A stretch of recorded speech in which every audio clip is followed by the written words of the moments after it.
Mirë, për të mësuar diçka më shumë se çfarë ndodhi në ato pak sekonda në ishullin e Rodosit, do të lidhem menjëherë me Ari Kasabin. Zoti Kasabi, përshëndes, faleminderit që gjete pak kohë për të komunikuar. Përshëndetje gjithëve, ju flasim nga Rodosi. Brenda rreth orës 2:17 minuta. Ra tërmet i epicentër 7 km nga Rodosi.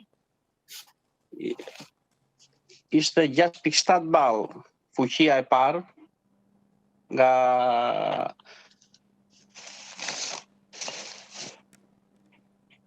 Po, ju dëgjojmë. Mirë, do të presim disa momente, sa të lidhemi edhe një herë me Ani Kasabin, i cili është një banor i ishullit të Rodosit, po përshkruante atë që kanë ndjerë banorët e këtij ishulli në mëngjesin e ditës martë. Sipas tij, fuqia e këtij tërmeti ka qenë 6.7 ball. Ju dëgjojmë sërish edhe ju shikojmë, zoti Kasabi. Çfarë përjetuat në ato pak sekonda? U raportua për 5.7 ball, po ju po më thoni se ka qenë më i fortë se sa kaq apo jo?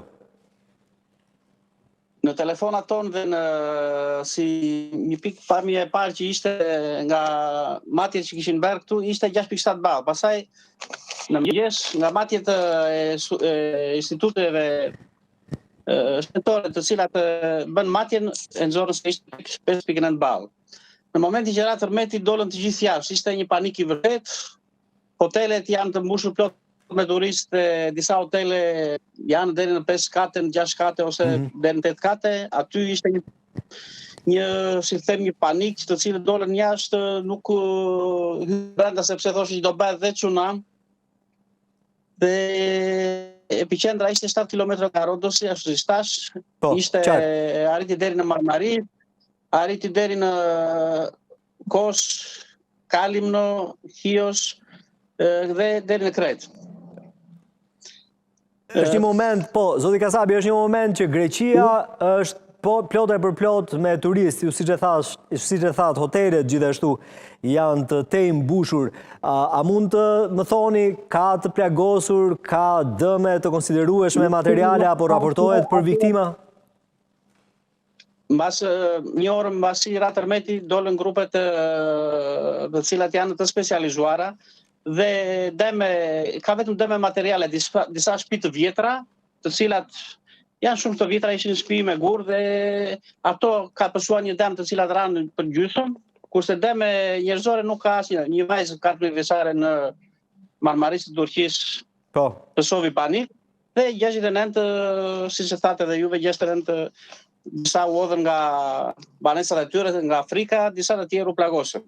Po në Rodos dhe ishujt e Greqisë nuk kemi asnjë të plagosur dhe asnjë të lënduar. E kuptova. Ambientet ku ju jetoni kanë pasur dëme, kanë krijuar plasaritje apo?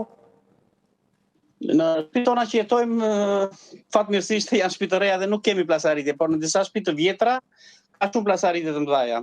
Rreth 20 shtëpi në të gjithë Rodosin, të cilat ishin shumë të vjetra, ato kanë pësuar dëme materiale. Qartë. Çfarë ju këshillojnë autoritetet, zoti Kasabi? Kujtojmë se javë më parë ka qenë në gjendje alarmi e gjithë Shqipëria si pasojë e tërmeteve të njëpasnjëshme. Mbas këtij tërmeti të ditës së sotme në mëngjes, si është organizuar Rodosi, por le të themi edhe ajo pjesë e Greqisë? Mbas kësaj ka dhënë një, si thua, një lajm tjetër se do të bie në një tërmet tjetër më i fuqishëm. Organizimi, sidomos në hotelet, është shumë i madh. Gjithë forcat e zjarrpikseve dhe ato kanë. Kemi shkëputje, do të presim vetëm pak sekonda për të rilidhur edhe një herë. Po, zoti Kasabi, ju dëgjojmë edhe ju shikojmë. Po. Për të qetësuar njerëzit dhe sidomos turistët e huaj, është hapur, janë lidhur autoritetet tu me disa sajte të cilat kanë turistët për t'i lajmëruar ata në gjuhën e tyre, në çdo gjuhë, në anglisht ose në suedisht ose në finlandisht, që janë marrë këto masa, nuk ka pasur dëme dhe të mos kenë frikën e një tsunami. Qartë. Ju thatë pak më parë se pritet që të ketë një tërmet tjetër. Kush e thot këtë? E thonë autoritetet zyrtare apo banorët e Rodosit? Tani ne shumë pak jemi mësuar, sepse kemi 2 vjet Rodosi është përballur par vjet me zjarrin e madh që era Rodos. Në nëntor të 2024 u këtu u bë një përmbytje shumë e madhe dhe pak a shumë janë marrë masat. Besoj gjithë njerëzit janë të vetëdijshëm që edhe një tërmet i madh që mund të bjerë të kanë marrë masat të cilat të i përballen. Qartë. Por autoritetet këtu po bëjnë një punë shumë të madhe për të lajmëruar njerëzit dhe për më shumë për turistët. Kuptova, shpresojmë Dhe për të jetësuar më shumë. Shpresojmë që kjo situatë kaloj sa më shpejt. Uroj që t'jeni mirë, zoti Kasapi. Faleminderit shumë, faleminderit, gjithë mirë. Faleminderit, i uroj ditë mbarë.